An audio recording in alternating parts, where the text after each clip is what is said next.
Money Radio, discussing the business of making and spending money.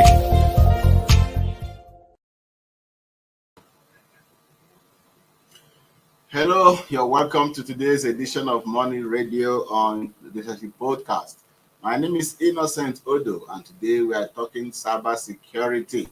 It might interest you to know that the federal government and stakeholders are having some Herculean tasks in the measures and the systems that we adopted to ensure that our cyberspace is really protected from cyber criminals who have made real threat to the ecosystem. And so we are here to make sure that we put on measures, we put on policies and even laws, and of course enforce them to the fullest to ensure that this all-important sector is protected from the threat of criminals that have in fact invaded it in Nigeria and all over the world.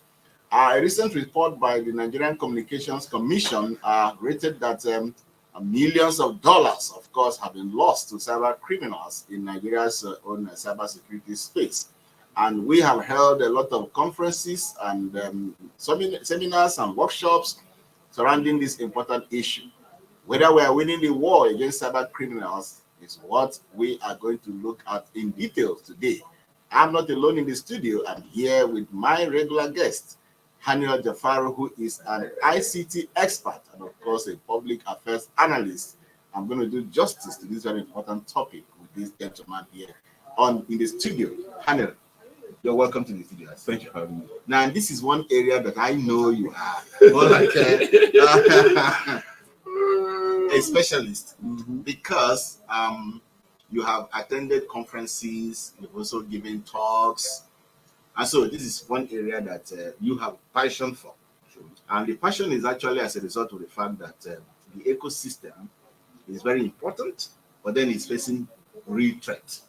Can you give us dimensions of the kind of threat we face in our cyber security landscape? Now, let's start with the fact that let's start by knowing that there is no form of crime that happens physically that does not have a replica in the cyberspace. Let's start from there. No form of crime. Practically all form of physical crime is not having a replica feature or a replica or a kind of that same crime in the cyber domain. Talking for kidnapping of human beings. Now we don't kidnap human beings in the cyberspace. We kidnap data, and that's what's called ransomware attack. Yes. You get? Talking about bully in the physical space, there is cyber bully. Talking about stalking, there is cyber stalking. You get? So all form of crime, most major crimes that happen in the physical domain has a replica in the cyber domain. So the laxity from our end of not paying attention in the cyberspace to the extent that it has grown to this state, it's a huge concern for we in the industry, because it's something that you can't just run away from. People are migrating, just like the way people migrated from rural area to urban area. Then urban area became something that an environment with high density, crime rate increase, and all that. That is the same thing. People are migrating from the physical domain to the cyber domain, because the cyber domain has this anonymity. It marks to your face. Someone is bullying you, you don't know who's bullying you.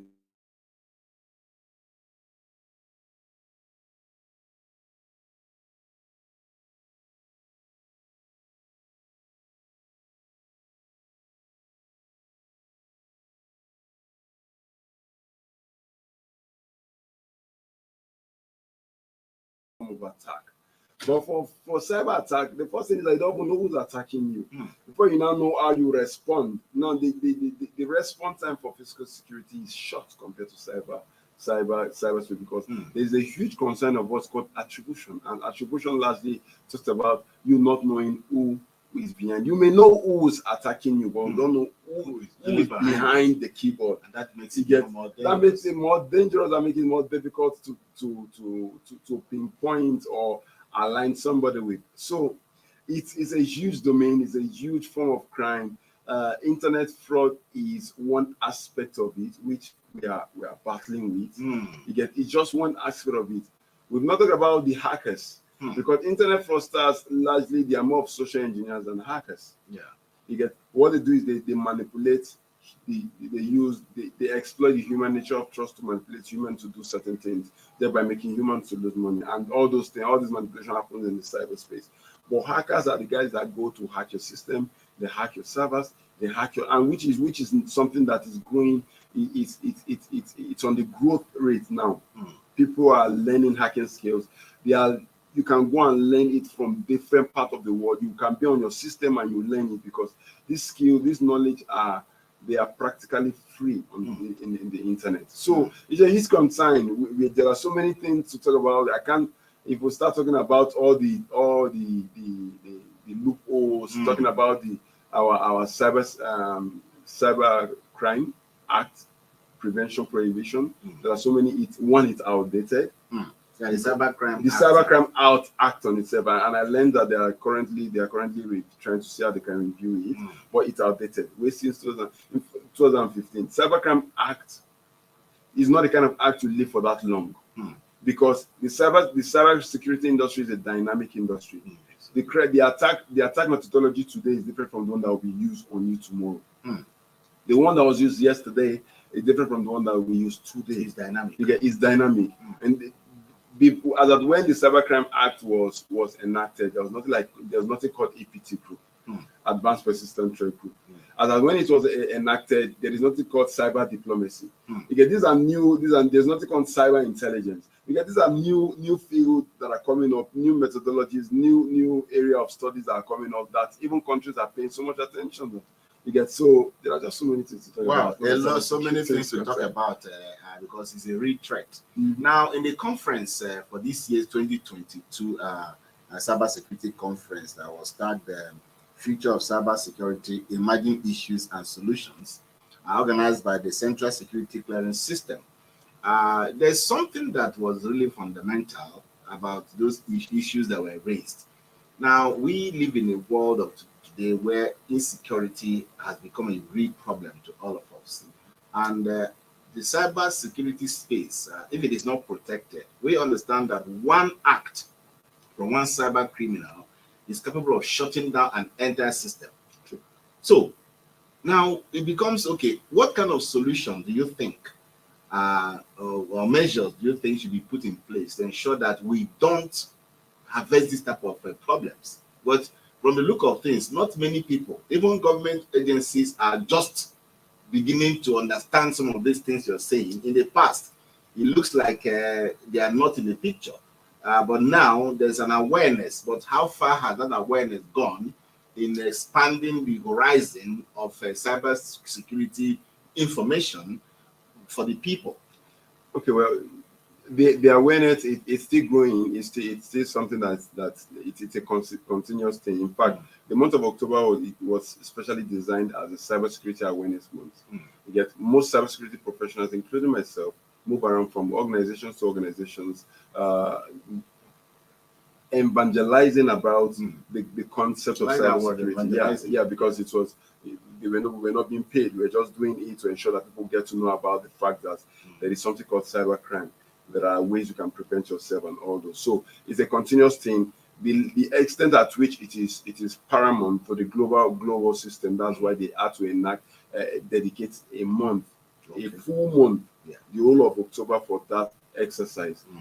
And in fact, for organizations like CSCS, that's Cybersecurity Experts Association of Nigeria, it really does not. While October is the one that is generally assigned, they go beyond that. They try as much as possible to even do it even outside the months of October.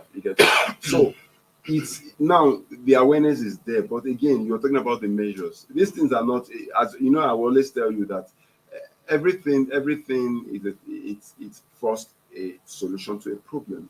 But again, it's now a problem that needs another solution. So the cybersecurity came as a result of IT coming, which came as a result of ensuring that humans, which came as a result of the third industrial revolution, automated processes. Now the automated process did not build insecurity in its design, and that's what gave birth to cybersecurity. That now cybersecurity is now being built in the design of the fourth industrial revolution. Again, but beyond that, there are other things that needs to be put in place. The first thing is we need to understand this thing is not something that is complex. It starts with identification. When you want to ensure that you put in all the necessary measures, identify your threats, identify your risks, identify all the things you need to do. After you have done the identification, the next thing you need to do is to carry out detection. Put in detection technology, detection mechanism, detection techniques to ensure that once a malicious actor is coming into your network, you have system in place to detect them. After you are putting detecting mechanism, then the next thing is you protect your system. Detection and protection, they are largely similar. However, protection tends to secure the environment. Detection tends to give you the alarm system whereby it notify you that okay, this thing is there's something happening. But after you have done the detection, most persons end there, but it really does not end there. There is what's called corrective measures. You put in corrective measures to ensure that, and these corrective measures would be, or some person calls it mitigation. Now, do you want to hold the risk to yourself? Does your organization wants to bear the risk, or you want to transfer the risk to an insurance or a company? Now that gives birth to another industry in insurance called cyber insurance. Because before now, there's nothing like cyber insurance. But now, organizations will have to analyze the risk to say, okay, can I hold these risks? If anything happens to the system, can I be able to bear the risk that comes as a result of it? If I can't, then how do I do? What next should I do? Should I transfer the risk to an insurance company? So this decision comes as a result of your analysis, your risk analysis that have been done. After which you would now, if peradventure there is an attack, there is always a place for you to learn from the attack. It's not only about you mitigating the attack. When there is an attacker, whether the attack succeeds or not, there's always a place for you to learn from the attack. So these are not, you either put in detective measures or you put in preventive measures, or you merge both of them, or you put in corrective measures. These are measures you put in place to ensure that you have a good or a secure cyber environment. Wow, interesting. There's one other thing that emanated from that conference. The National Security Advisor, Babagana Mongomu Major General retired, was emphatic on the need for stakeholders in the security setup to actually work together even more now to ensure that cyberspace is devoid of criminals who have intent. And they mentioned figures, I can't remember all the figures now, about what Nigeria is already losing as a result of cyber attacks. Now, you mentioned cyber attacks, you mentioned something like hacking, you also mentioned something like part of it, which is internet fraud. There's something like phishing and the rest of them. All of these things are not easy to combat. And you know, there's a lot of resources that is needed, to invest in this kind of security measures to be able to ward off this attack. So, coupled with what we're losing because of cyber insecurity and what we need to put in place, do we have that enablement to drive the process? Yes, we do. Now, let's be blunt. We have the enablement. We have the funds are there, if I'm not mistaken, because I'm not in the account of the federal government. Okay, yeah, but the funds, let me work with the assumption that the funds are there. Yes. The human capacity is there. We have the associations, we have professionals. We recently, SACA just finished their Abuja conference, and it's filled with IT security professionals, information system auditors, and the likes. So the capacity is there, the funds there. Now it is the drivers that we don't need, because this thing cannot drive itself. We need the drivers. The 2021, that was last year, the National Cybersecurity Policy and Strategy was signed into law. What has been done as regards that policy? That policy was supposed to establish 2 digital forensic laboratories that will help in digital forensic analysis and investigations. That policy was supposed to establish the National Cybersecurity Coordinating Center, which is supposed to coordinate the 13 identified sub-cybersecurity incident response team from different industry, including finance, finance and insurance, including manufacturing, security, defense, and others. So So it's not as though we don't have these things in place. There are documents in line with all this. Yeah, we have a defense strategy, cyber defense strategy. You get that also aligns in that document. So what then is it that we've not done? We've not just implemented it. So this question of implementation again comes up each time we talk serious issues that are fundamental for our own survival as a people. In fact, the document is supposed to be implemented. The duration of the implementation was supposed to last to 2025. We're already in 2022. And 2023 is election year. Yet, so there's like practically nothing we may get out of that year. So we only have 2025. I hope that they will not show so much lackadaisical attitude once again in this. Well, because if we quantify what we're losing as a result, we are losing much. We're losing so much. In fact, there's a statistic that shows that over 70% of Nigerian organizations have been infected with ransomware. And ransomware, as I told you, is a replica of the cyber kind of crime that has to do with kidnapping. Yes. But instead of kidnapping human, you kidnap data. Yes. So in this case, 70% of organizations in Nigeria are falling victim of cyber of ransomware attack. Because when your data is kidnapped, the only thing you do is that you have to do two things. You either pay for your data to be released, or you either pay for your data to be released, or you forget about the data. So, and the survey showed that 40% of those 17% organizations, that's more than 50% of those organizations that were infected made payment. And the money is not usually small. Yes. Per system, they may be charging you around $1,000. So if you're running an organization that have 10 systems, it means that you pay $10,000. That's a lot of money. So doing the conversion now with the current exchange rate, and you don't pay in dollars, you actually pay in cryptocurrency. I was even coming to cryptocurrency because that's one area again that the people keep complaining that the hackers and the bad guys have actually invaded that domain and making it impossible for us to even understand, to identify the real ones there. See, cryptocurrency is not a bad thing. The idea of cryptocurrency is leverage on a technology called blockchain technology, with leverage on a system called the centralized system. Now, blockchain technology in itself is a technology that is taking over the world. We are migrating into Web 3.0, where we're running on Web 2.0. We are migrating to Web 3.0, and Web 3.0 is largely focused on decentralization. Now, your data that is on Google or Facebook, you can decide that you don't want it to be on Facebook. You want it to be on a particular place. Yes. And you decide, Facebook would now tell you, okay, you can decide that you want to sell the data. So it's more of like tokenization, monetizing your data, or building in privacy. You get all these things are leveraging on cryptographic technology, which runs largely on decentralization and blockchain technology. So there are so many decentralized systems that we'll begin to see. There's what's called DOA, decentralized organized, decentralized decentralized autonomous organization, whereby you don't need CEOs.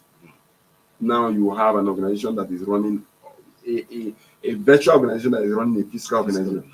A virtual organization that have different assets, has assets in Metama, has assets in this place. They buy it and keep it and sell it, and they're making money. Now you don't know who owns the organization, but you just know that the organization is running.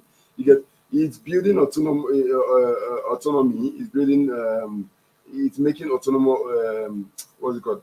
Anonymity to become the order of the day. Yes. So now the technology itself is not a bad thing. What is bad is the people running the technology. That, and that's where we should draw concern on. My advocacy has always been, personally, I think the INERA that we launched, it's a good idea, but it was not well. It's my own personal opinion anyway.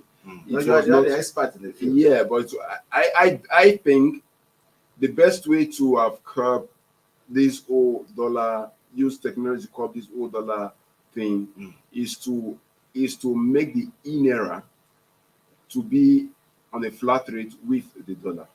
Okay.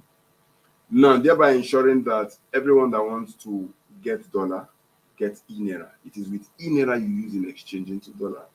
If you use INERA to exchange the dollar, in large way, in a way, you know who is, because everybody must. It now means everyone must have an INERA wallet, and you know who owns what.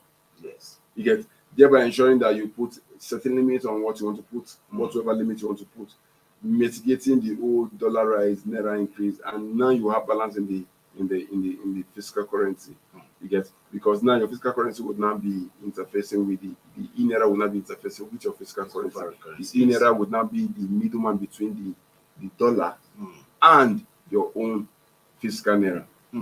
So if you do that, you will have control. But now the INERA was pegged at equivalent with the regular naira. At one naira, one INERA. So that means they just have control over the naira. They don't have control over the. Now, if you have deployed blockchain technology to stand as a middleman, it would have been easier for you to be able to curb that middleman mechanism, thereby now pushing the change to go outskirts of the INERA, to trade from the INERA instead of trading with. Very interesting indeed. Now, this issue of cryptocurrency, once again, like you said, it's not a bad idea. The technology is great. Yes. The thing is that people running it, and that's the fear that initially the federal government actually were very skeptical about these cryptocurrency things and the rest of them. But as time goes on, experts in the field have to convince them to become part of the process, learn the process, and of course, how to apply it to ensure that they also use it to stabilize the economy using the blockchain system that you talk about. Yet, that place is still under threat. Yes, it's still under threat because it's driven by anonymity. That's the major. That's the only threat. Now, there. Checking this threat is the enormous. That is why I said we would have built in a middleman using INERA as the middleman. To curb that anonymity. Anyone creating an INERA account, you have the person's credential because the INERA will be linked to your BVN. Interesting. Yes. So if the INERA is linked to your BVN, you would not use the INERA to do your international transactions. And that has curbed the whole anonymity thing. And with that, we have control over that space. Our central bank decentralized currency, that's the CBDC, would have been able to be well managed in that phase. But again, as I told you, I am working with the data I have, and as a professional, that's my record. Probably if I have more data and have more insight on why they decide to do it that way, it would have been it's still better. But I'm working with what I have. But that's the solution I personally am preferring as an expert in it. Wow, that's very interesting. Thoughts on this issue. And as we begin to wind up the program, you mentioned about 75% of companies, are being affected by this attack in Nigeria. Yes. Now, some of them will have to pay heavily. Yes. If their systems data have been kidnapped, for instance. And do you think that large number, that large percentage, will enable businesses to, if it's affected, will enable businesses to thrive in that ecosystem? No. Cyber attacks, research shows that 60% of SMEs that have been attacked were unable to recover. That's globally. A great loss. So that's at the global scale, and most SMEs are usually leveraging on technology. Yes. So that means Nigeria cannot be exempted from that number. So with that, it invariably means that, in fact, SMEs are a major target because they don't have the fund to build in the security architecture to ensure that they are secured. And because they don't have that fund, they are usually the target. And so SMEs will decide either I pay these people and continue running, or I don't pay them and go out of business. Those that now decide to pay and continue running may not be able to meet up the operational costs. And that invariably will now mean that they may have to either get external funds to balance their account and continue running all the food Shut on the down. long run. That's a very big threat. It's been a very wonderful moment talking about cyber security and the Herculean task being faced by the Nigerian government and stakeholders in the ecosystem, trying to, of course, curb these criminal tendencies and activities within the Nigerian cyber space. A lot of measures have been taken, to offer solutions to those companies that have been affected by hacking or by phishing and all sorts of illegalities and illicit components of this criminal behavior. So we continue to interrogate the issues and we continue to find solutions to the problem of this ecosystem in order to make it more stable for Nigerian businesses to use the cyber space to thrive in business. It's on that note that we call it a day on today's edition of Money Radio. I've been in the studio with Haniel Jafar. Haniel, it's always a pleasure having you. Thank you so much for joining us once again. Thank you so much.